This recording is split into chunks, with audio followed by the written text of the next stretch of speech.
আজকে ছোট্ট একটা হেলদি রেসিপি বানাচ্ছি, ফ্রেশ কিউকাম্বার জুস। প্রথমে শসাগুলো ভালো করে ধুয়ে নিলাম, তারপর ছোট ছোট টুকরো করে কেটে মিক্সির জারে দিয়ে দিলাম। এরপরে একটু লেবুর রস, সামান্য পিঙ্ক সল্ট, একটু ফ্রেশ টেস্টের জন্য সব কিছু একসাথে ব্লেন্ড করে দিলাম। আমি কিন্তু এই জুস ছেঁকে নিচ্ছি না, এবং আমি এর খোসা সহই ইউজ করছি, কারণ আমি চাই শসার প্রাকৃতিক ফাইবার যেন জুসের মধ্যে থাকে। শসার খোসাতেও কিন্তু অনেক পুষ্টিগুণ থাকে, তাই ভালো করে পরিষ্কার করে খোসা সহই ব্যবহার করে নিচ্ছি। শসার মধ্যে প্রচুর জল থাকে, তাই এটি শরীরকে হাইড্রেট রাখতে সাহায্য করে।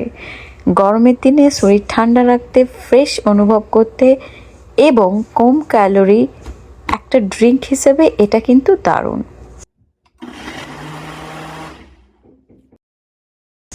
এছাড়া শসার ফাইবার হজমের জন্যও ভালো।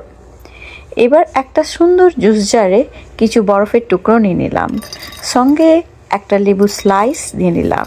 এই লেবু স্লাইস দেওয়ার ফলে জুসটা একটু ফ্লেভারফুল হবে। এরপর ঢাকনা লাগিয়ে নিলাম এবং স্ট্র দিয়ে প্রথম যখন সিপ নিলাম, আহা, এত সহজ উপকরণে এত ফ্রেশ আর রিফ্রেশিং একটা ড্রিঙ্ক হতে পারে সত্যি ভাবাই যায় না। স্বাস্থ্যকর কিছু মানেই যে স্বাদহীন হবে তা কিন্তু না। ছোট ছোট ভালো অভ্যাস আমাদের শরীরকে ভালো রাখতে সাহায্য করে। আপনারাও একবার বাড়িতে বানিয়ে দেখুন, আর কেমন লাগলো আমাকে জানাতে ভুলবেন না। চোখ রাখুন, আবারও নতুন ভিডিও নিয়ে চলে আসবো। Thank you for watching.